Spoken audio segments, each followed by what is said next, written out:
It always feels good when you are appreciated. SLT non-stop broadband. Free loyalty data added as you stay connected. ලෙන්ගතුකම වැඩි කරගන්න ලව්ජු රුපියල් 50ට අඩු කළා. මාමේ එන්න අපිට එකක් බොමු.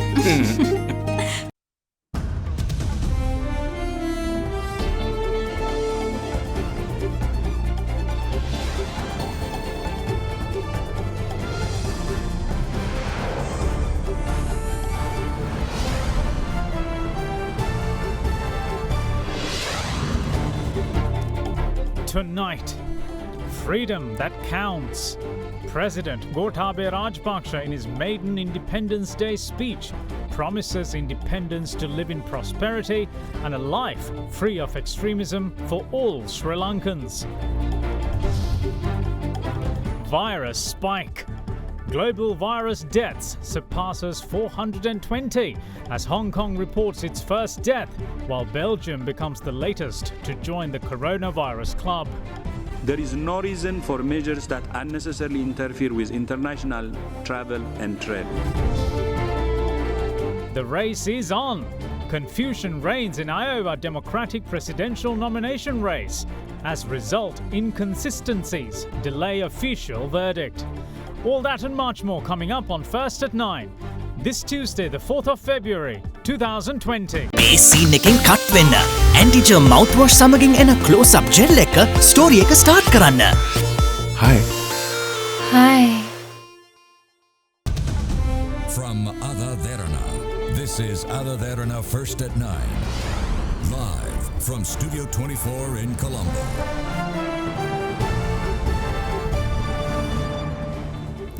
Good evening and welcome to First at 9.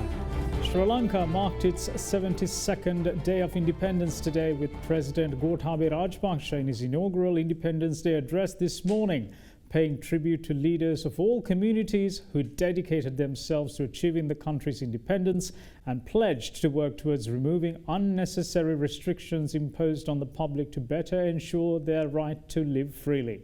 The head of state also assured the public that under his leadership, no extremist organizations will be allowed to pave way for terrorism to deter the country's forward march into progress and development for all. Today, Sri Lankans from all walks of life celebrated 72 years of independence from colonial rule. In this aspect, the official Independence Day parade was held at Independence Square in Colombo this morning, the site of the formal ceremony held in 1948, marking the beginning of Sri Lanka's self-rule after 500 years of colonial occupation. The ceremony worked off with the arrival of political and military dignitaries to the official state celebrations. Notable among this year's guests was the Commander-in-Chief of the Land Forces of the Russian Federation, General of the Army Oleg Salyukov, who arrived in the country yesterday on an official visit at the invitation of Army Commander Lieutenant General Shavendra Silva. Meanwhile, as is customary, opposition leader Sajit Premadasa, Chief Justice Jayanth Jayasuriya and Speaker of Parliament Karu Jayasuriya also arrived for the ceremony. Former President Chandrika Bandaranaike Kumaratunga also graced the occasion. Following this was Prime Minister Mahinda Rajapaksa, who arrived along with his spouse Shiranti Rajapaksa.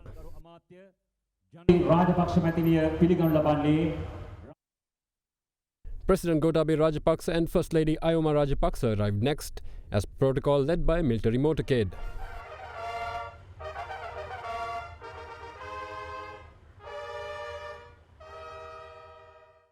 The President was then escorted for the official hoisting of the national flag, followed by the singing of the national anthem.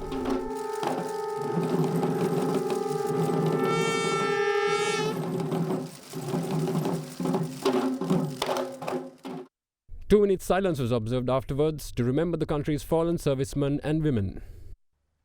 President Rajapaksa was then accorded a military salute by the Tribe Forces, followed by a 21-gun salute by the Army's artillery regiment.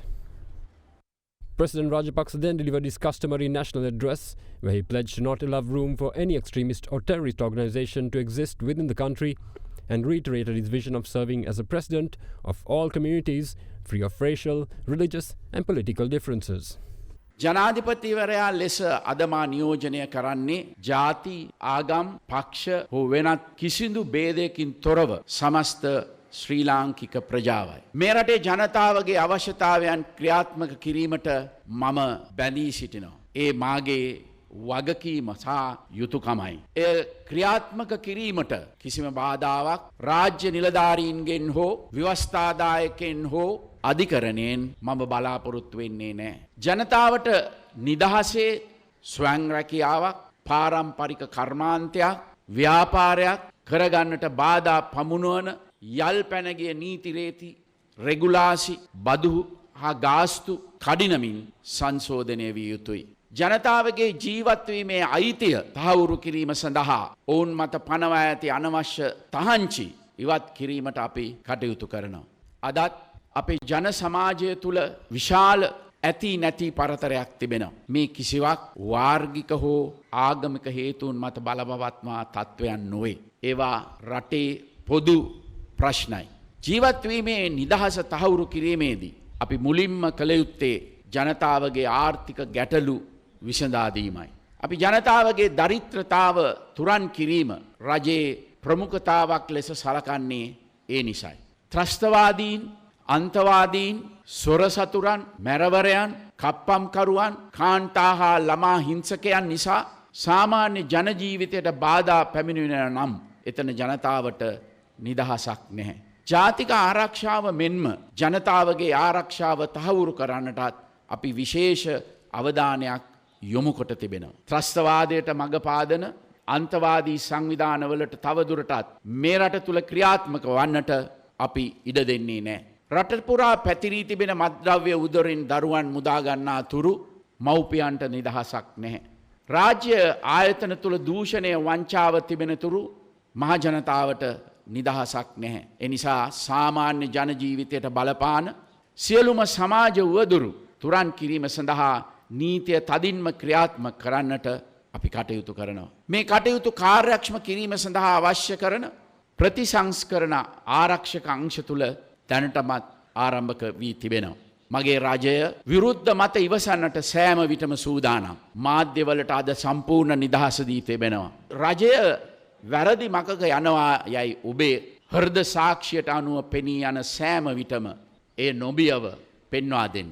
නීතිමය කටයුතු වලට දේශපාලන ඇත්තගැසීම් කරන සංස්කෘතිය වෙනස් කරන්නට මගේ රජය පියවරගෙන තිබෙනවා. ලංකාව පැරණි ඉතිහාසයක් තිබෙන රටක්. බෞද්ධ දර්ශනයෙන් පෝෂණය වූ සියලුම ආගමිකයන්ට, සියලු ජාතිකයන්ට ക്ഷേම භූමියක් වූ රටක්. මගේ දුර කාලය තුලත් මේ රටේ බෞද්ධ දර්ශනය ආරක්ෂා කොට පෝෂණය කිරීමට මම කැප වෙනවා.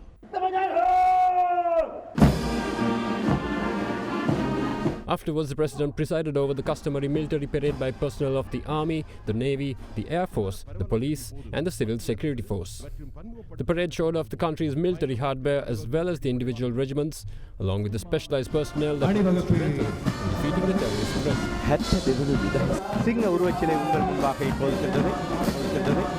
And now we see Sri Lanka Army first joining the parade here at this 72nd anniversary. මේ ඉදිරියට ඇදෙන්නේ ශ්‍රී ලංකා යුද හමුදා සිංහ රෙජිමේන්තුවයි. மண்ட ஆரம்பிக்கப்பட்ட இந்த பல்வேறு துறைகளுக்கு சம்பந்தப்பட்டதாய் वर्ष 10 එතක ඔබ මේ දකින්නේ ශ්‍රී ලංකා නායකනෞකා ගජබාහු පරක්‍රමහවසා සිදුරල එනත නෞකා ප්‍රමුඛ කරගත් ශ්‍රී ලංකා නායක හමුදා නෞකාවන්ගේ ආචාර්ය අපේ මාතෘභූමියේ ලක්කම්බර සුරකින ශ්‍රී ලංකා ගුවන් හමුදාව සිය ආචාර්ය කරන මොහොතයි උදාවන්නේ. දැන් 72 වන නිදහස් සමරුවට සිය ආචාර්ය කරන්නේ ශ්‍රී ලංකා පොලිසියයි. ශ්‍රී ලංකා පොලිස් කාන්තා බලයෙන් විශේෂ කාර්ය බලකාය නියතයි ජය තේමා පාඨය සීට් පාඨය කරගෙන homage and respect here at these dance by the National Youth.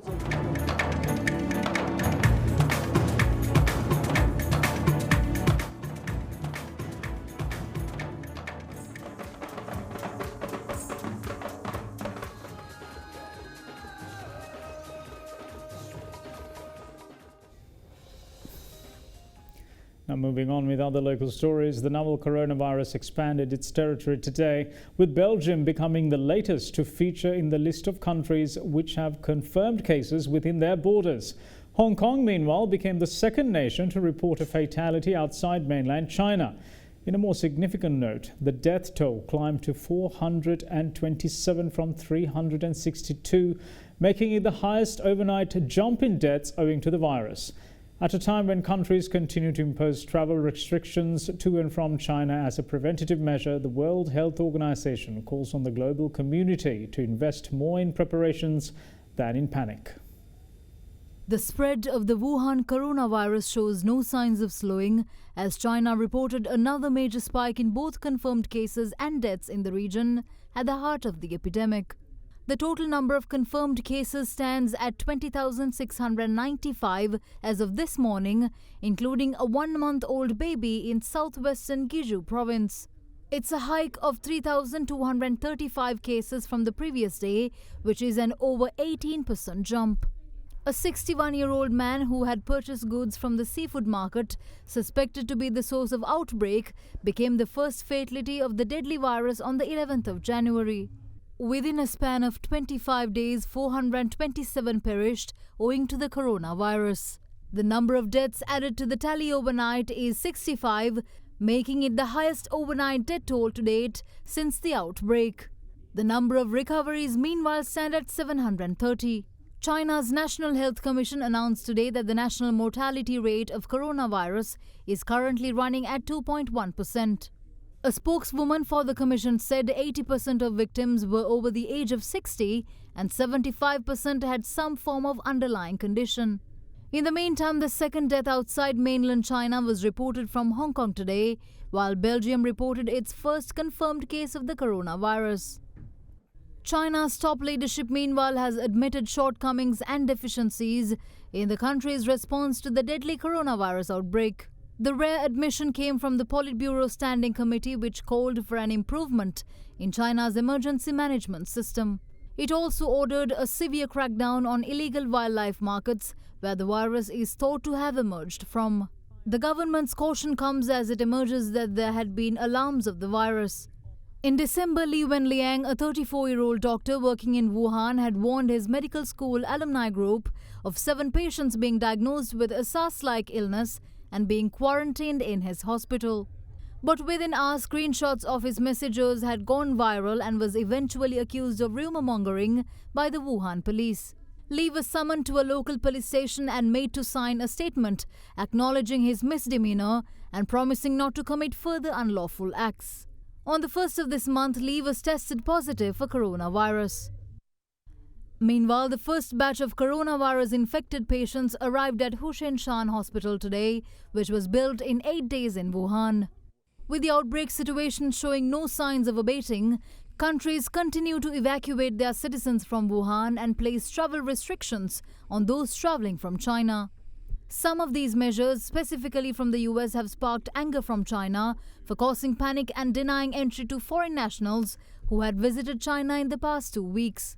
In such a backdrop, the World Health Organization yesterday called on all countries to invest in preparedness and not panic to manage the epidemic. If it weren't for China's efforts, the number of cases outside China would have been very much higher. There is no reason for measures that unnecessarily interfere with international travel and trade. The only way we will defeat this outbreak is for all countries to work together in a spirit of solidarity and cooperation. We're all in this together, and we can only stop it together. So the rule of the game is solidarity, solidarity, solidarity. But we see this missing in many corners. Meanwhile, Japan quarantined a Yokohama-bound cruise ship named Diamond Princess after a Hong Kong man who sailed on it tested positive for coronavirus. There are 2,666 guests and 1,045 crew members on board the cruise. Back at home, AdaDerana received footage of the Sri Lankan airline crew who volunteered to bring back the stranded Sri Lankans in Wuhan, engaging in training sessions with the Air Force personnel. The footage also featured their landing in Wuhan and return to Mattala. 40, 30, 20, retard, 10, 5.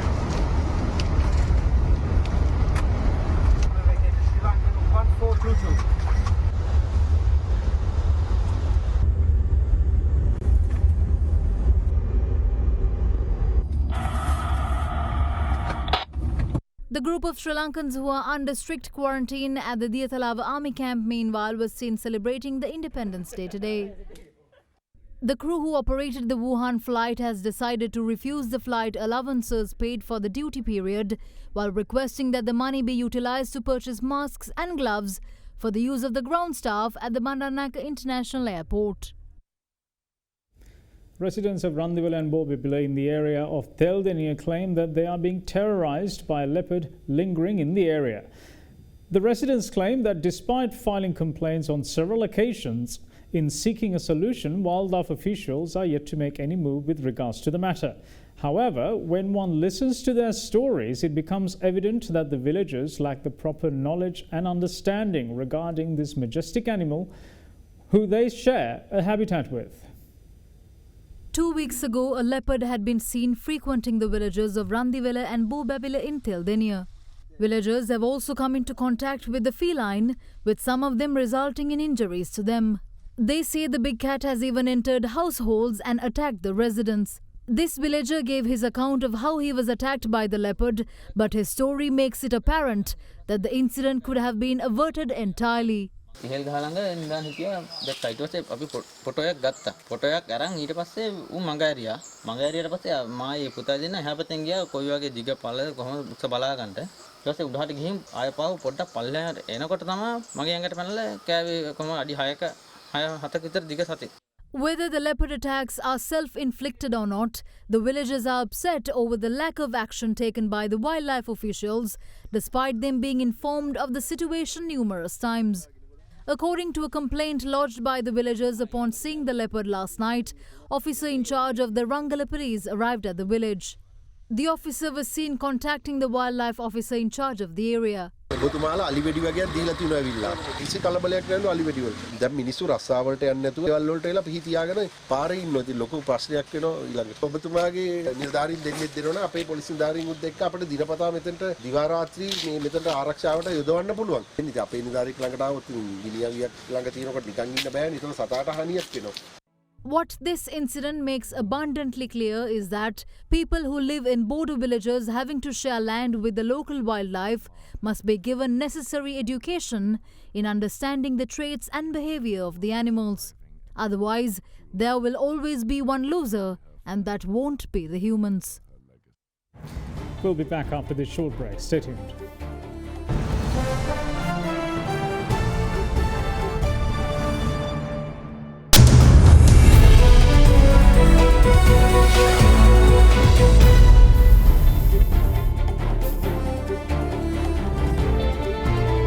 Welcome back. You're watching First at 9.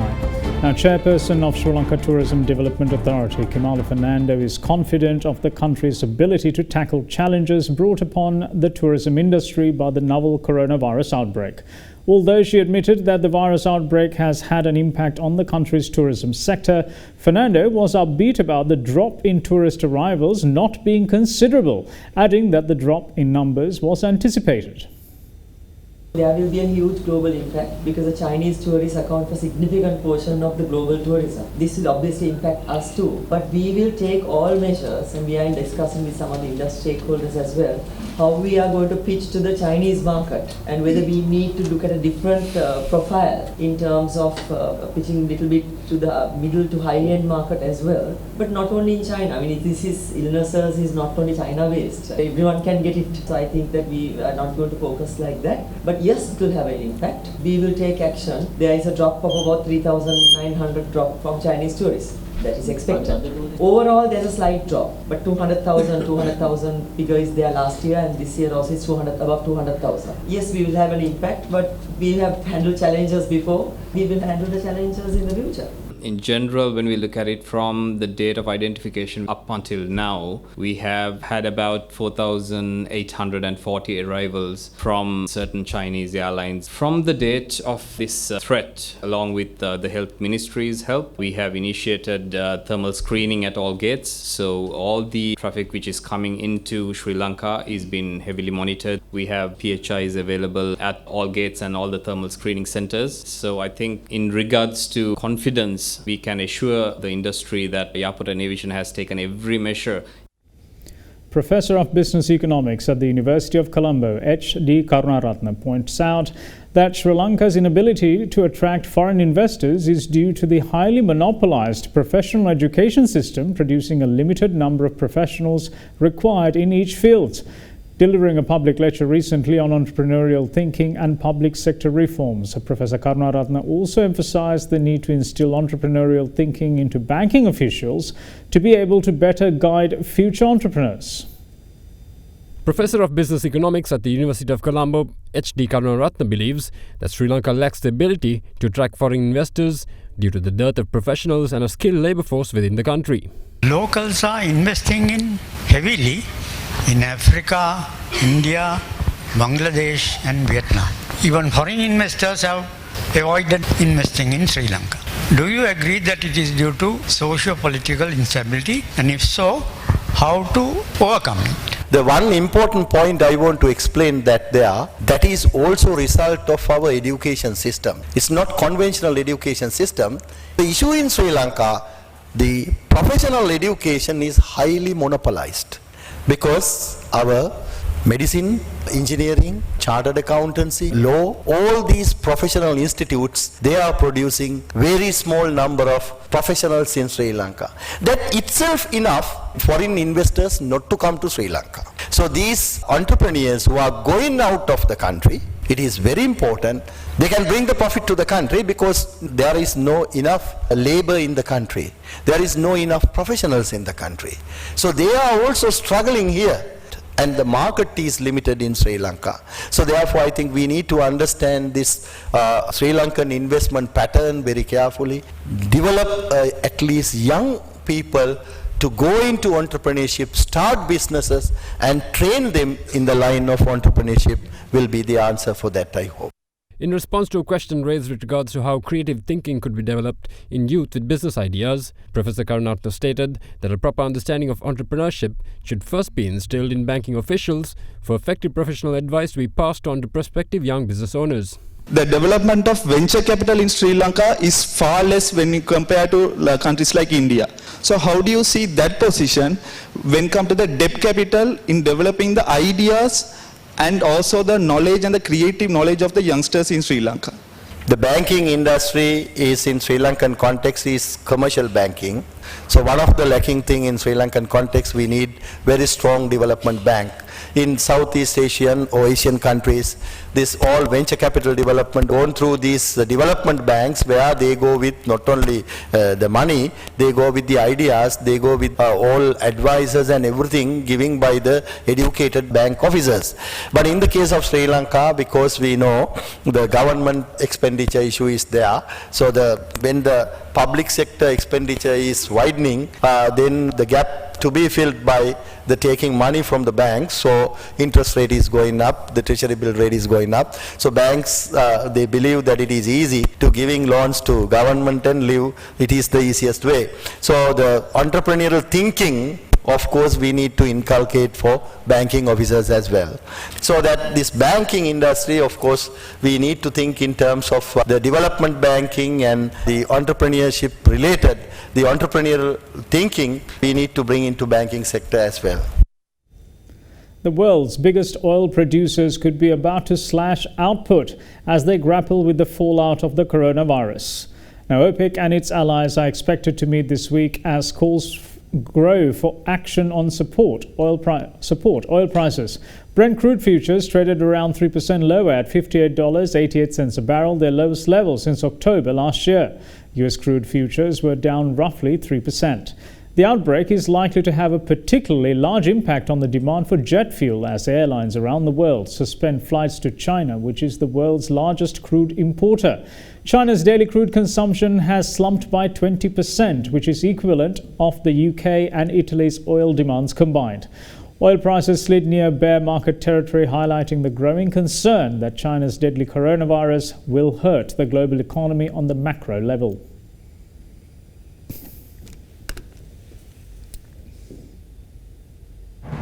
We'll see you again after this break. Stay tuned.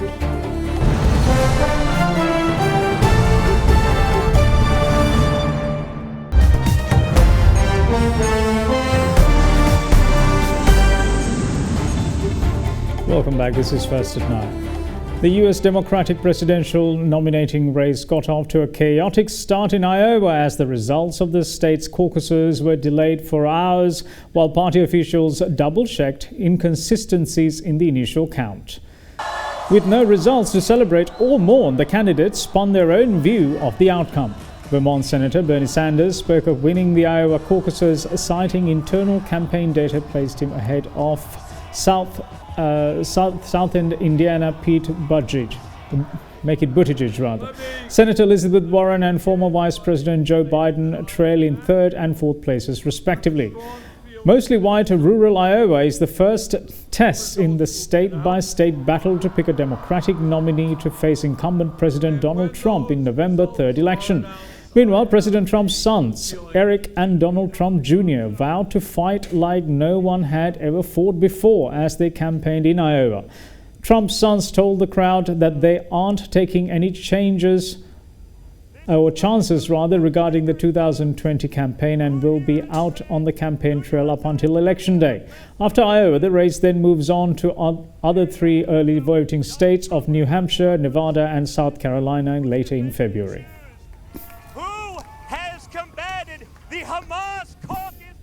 Now, South Africa has discontinued a clinical trial for an HIV vaccine as the vaccine was not found to prevent infections of the virus that caused AIDS. The National Institute of Allergy and Infectious Disease has stopped its HVTN702 trial of more than 5,000 people. There are many different strains of HIV and the vaccine has adapted to the subtype, the most common in South Africa, which has one of the highest HIV rates in the world. Experts expressed deep disappointment but said that the search for a preventative HIV vaccine must continue.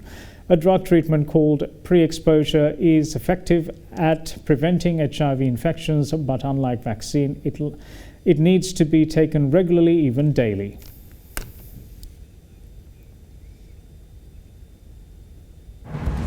And that's it from all of us here at First at 9. Thanks for watching. Bye-bye.